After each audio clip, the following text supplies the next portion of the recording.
Alright, hello everyone, fellow students and distinguished staff. Welcome to my presentation. Today we'll be exploring the ethical considerations of agarwood production and their implications on the fragrance industry. So let's first define what is agarwood. So agarwood is also known as oud or agar, and it's a special resinous heartwood that forms in Aquilaria and Gyrops trees in response to a fungal infection. So heartwood is one of the deeper layers of wood in a tree, and that can sustain an aromatic liquid that's high in volatile compounds, which can have various uses in different cases. And the tree only produces the aromatic resin in response to infection by a specific type of mold called Fusarium or Meninotis. And it's primarily found in areas like India, Bangladesh, Thailand, Cambodia, Vietnam, Indonesia, Malaysia. These are South Asian countries, and that's mainly where this tree is located. So agarwood has two types of ways to harvest it. There's a natural method to harvest it and also an artificial way to harvest it. The natural method sources materials directly from the Aquilaria trees, which are rare, which makes the process more difficult and cost intensive. And then there's also an artificial process, which is more cost efficient, but it also sacrifices the quality of the product that's acquired from the tree. So these are just some examples of what we're talking about here when we're discussing what agarwood is. So these are some chips of agarwood, and this is some wood. So this is basically what happens after the tree is infected, and this is the region of the wood that we're talking about, this heartwood right here. And this is showing the artificial process of where you're artificially inseminating the tree with the fungus in question. So now that we know what it is, what is the incentive behind focusing on this type of wood? So agarwood is highly valued for its aromatic properties and employed for a variety of use cases. So it's used extensively in perfumery, incense, traditional Ayurvedic medicine, and religious ceremonies, especially in the Middle East and East Asia, with products like oud and bahur. So these products have a rich, complex fragrance, often described as woody, musky, and balsamic, and it's hard to replicate this type of fragrance. And because it's so hard to replicate, and because it's been used in a lot of use cases since ancient times, since about 1400 BC are the first use cases of agarwood. That's when they're traced back to. Because there's such a rich history and such a variety of use cases for agarwood, the demand for this product is extremely high. The rarity and unique scent profile of agarwood make it a luxury commodity, and about a kilogram of this product costs anywhere from $80,000 to $100,000. The immense cost is centrally difficult by not only the high incentive for the product, but also the difficulty in acquiring it, because this tree is not only rarely occurring in the country that is founded, but for it to be specifically infected in the way that it is for this specific type of wood to be produced is an even further incentive for its rarity. Okay, so what research has been done on agarwood and its uses in the past?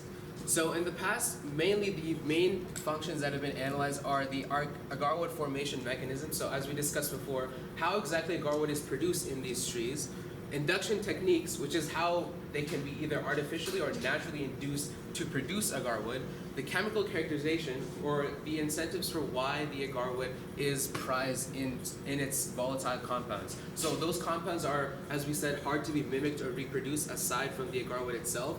So those chemicals have been studied and they've been identified in previous studies. Moreover, the market analysis has been done for agarwood production, where previous models for how agarwood has been produced have been looked at. So because agarwood is not a very saturated market, there's only a couple players and a couple companies that mainly centrally contribute to its distribution and the purchasing and development of the industry. On top of that, there's sustainable harvesting. So because there's only a couple players in the market, how is this model going to look in 10 or 20 or 30 years? The sustainability of this practice, even though it's been an ancient practice in modern times, carrying it over, has also been looked at. But how have these ideas been combined in a more effectual manner? So this is what this study is trying to sort of dig a little deeper towards. So how does the scarcity, induction complexity, chemical diversity, and market structure ultimately affect the ethics of agarwood production? So we know that this is a very prized commodity, right? It's very rare, it's very luxurious, it has a lot of benefits to it. But how is it regulated to ensure that those benefits are distributed in a market in an ethical manner? So previous studies have sort of hinted on the surrounding aspects of the ethical process. So the scent of strengths, evidence from the unique fragrance of agarwood, has touched upon the chemical characteristics and the formation mechanism for agarwood. Agarwood induction and current developments and future perspectives has been a study that also investigates the induction techniques, so whether that be chemical, physical, or other induced techniques. Agarwood, the fragrant molecules of a wood and tree, is a study that delves deeper into the chemical characterization profile and the specific compounds that make aquilaria desirable. And then finally, this last source, first grade agarwood, can cost as much as $100,000 per kilogram. It's a study that goes into the finances and the market analysis for agarwood and why it's so covetous. So with this study, the research question that we're going to investigate is, how can the investigation of the production practices or the induction techniques of agarwood exporter executives reveal the ethical standards of the fragrance industry? So not only for agarwood, but the entire fragrance industry, what can we learn from agarwood in specific? After that, we're going to develop a standardized ethical framework for agarwood production practices informed by this in-depth analysis that helps us reach the exporter executive approach and promote sustainability and accountability within the fragrance industry as a whole. So the methodology that I employed for this study was, first, I was going to focus on 3 companies or exporters in specific. After these companies have been identified, I'm going to use a controlled interview process where specific semi-structured interviews are employed independently for each of these companies, and then the data from these companies was examined later on. So for the questions for the interviews, specific areas in the industry and conservation sectors were analyzed. So not only are we asking about their processes in manufacturing and producing the agarwood, but also we're trying to touch upon their goals for sustainability and how they're trying to impact the environment around them. Step 3 was recording, transcribing, and condensing their responses, because this data is mainly qualitative and there wasn't enough quantitative output to generate sufficient statistical models. So I tried to focus on condensing these interviews to the main core themes that these companies stand for and represent and they want to push forward in the future. So these 10 areas of focus for each exporter includes the typical production methods. So are they using natural or artificial induction methods in their process?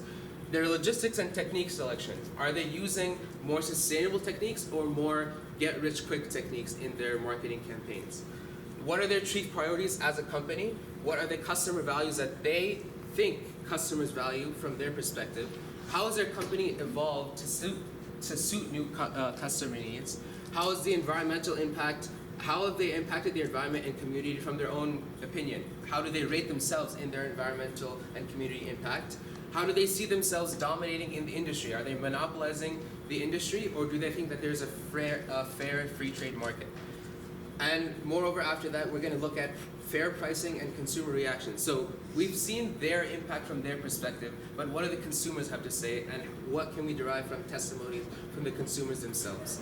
And all of this can contribute to the sustainability of the agarwood model overall, which is what the final question in the interview addresses.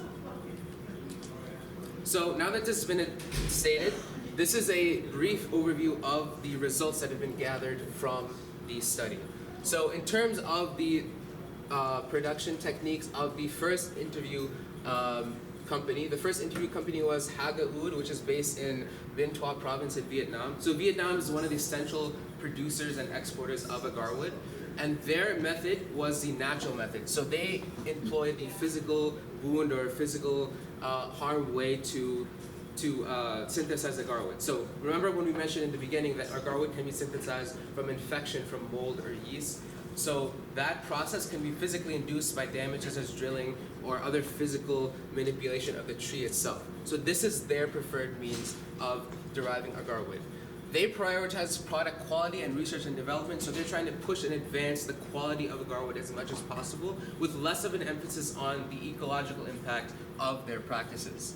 They prioritize ethical sourcing and forest conservation. So even though they're not necessarily looking at the environment, they do want to preserve the plots of land that they're working on, and they want to make sure that those last for many generations to come.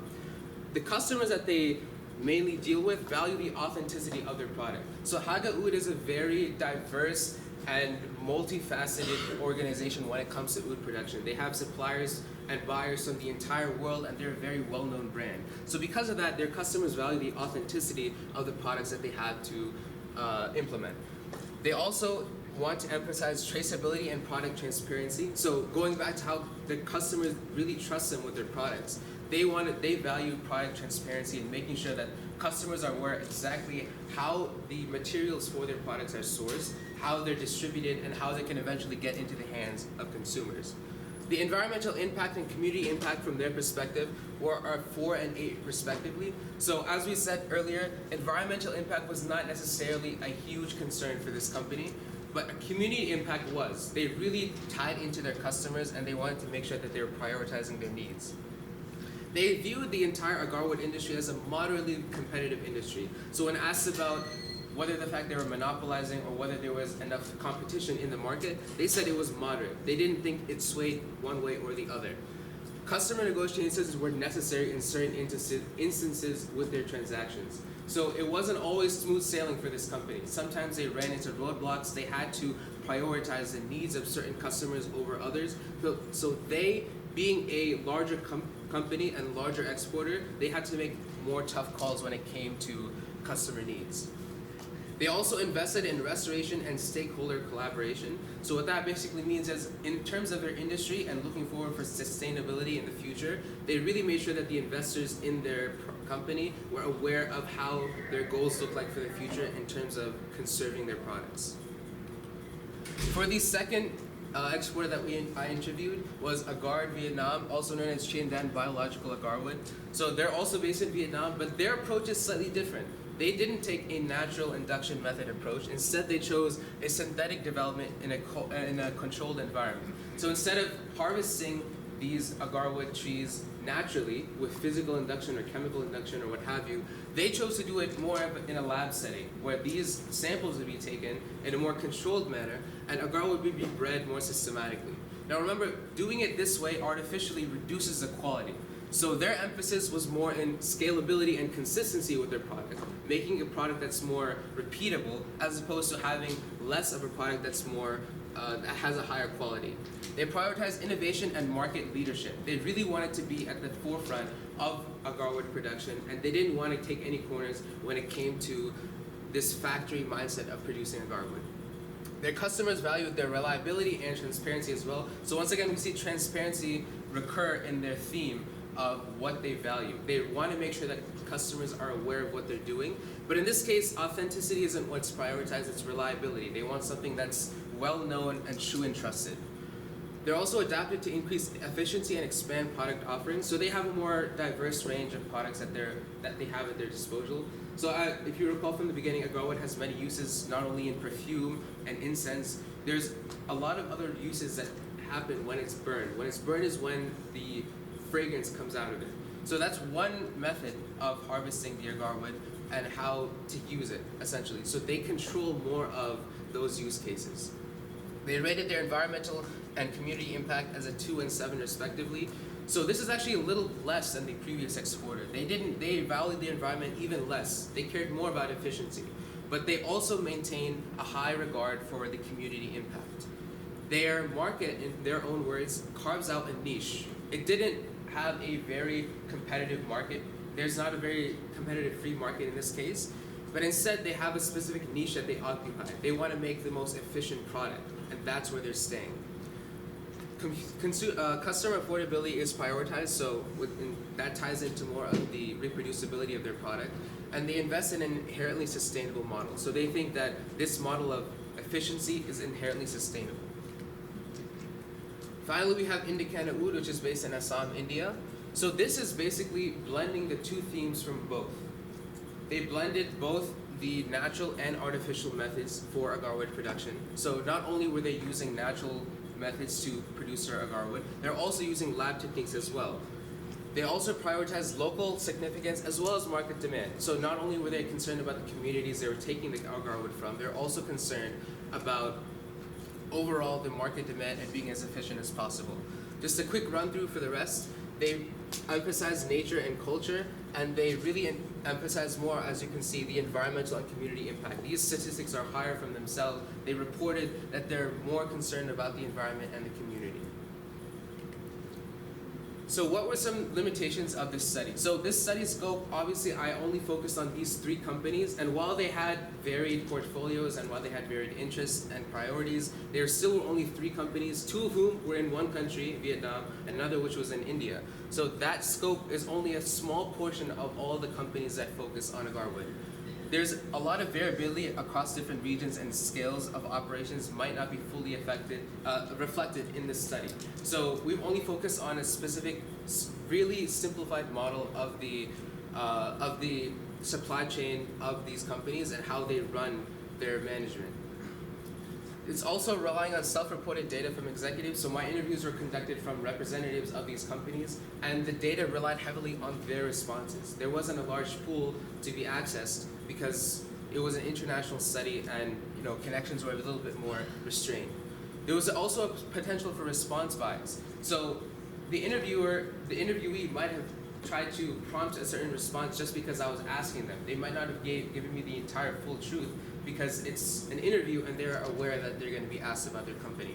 There's also limited statistical and quantitative data, as we mentioned prior. So what are the implications of this study? They can foster newfound financial and environmental accountability and boost transparency for the agarwood sector.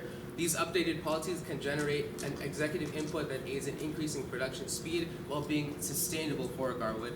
And the premises of the study can be extended to other sectors of luxury goods, and the same lessons that are learned from this study can be applied to other fields. So what is the ultimate conclusion that we're getting from this? A blend of traditional and innovative approaches is the best way to meet the potential for higher ethical standards in the fragrance industry. So we're not only going to use natural methods, and we're not only going to use scientific methods, but rather a blend. We want to make sure that there's artificial and real ways to manufacture agarwood so that cost efficiency is maximized while also thinking of the environment. Consumers and stakeholders should critically evaluate each exporter's actions and values to determine their ethical standard in the agarwood industry. So I think that it's the consumer's perspective that really has the most impact on the behavior of these companies, since companies took a large amount of their practices from what the consumers valued. These are my references. Thank you. Okay. After you chose your research question project goal, which information guided your choice of a research method, creative process? So the main things that I focused on were looking at how sources were going in their direction of how they were doing these studies on agarwood. So mainly there we're doing controlled quantitative studies, and there weren't a lot of qualitative studies judging the companies themselves. So in my research process, I really wanted to focus on that aspect and really drive away from what the prior research was focusing on, which were small subsets of quantitative data, and look more at the companies behind these quantitative data pools. Thank you. Thank you. What criteria did you use to discriminate among the perspectives in order to reach a conclusion? So a lot of the data that I got from my interviews didn't necessarily pertain to the ethical considerations of the agarwood industry. So I kind of had to weed out that data because it wasn't necessarily pertinent to my thesis in specific. So that could have been anything from the production practices of agarwood that didn't directly correlate to the ethical side of things. So that could have been just how they did it in their village, or with their company that distributed to locations outside of their borders, or locations that didn't necessarily impact their company policies. So those weren't as relevant to my study. Okay.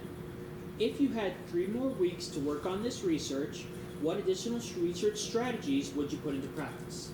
So I'd also want to implement some sort of in-person interactions, I'd say, because these interviews were mainly conducted virtually, and there were a lot of constraints that applied to my study. I think with more in-person feedback and more direct peer-to-peer interactions, I could foster a more in-depth study to conduct. Okay. Anybody else have a question? Audience? All right.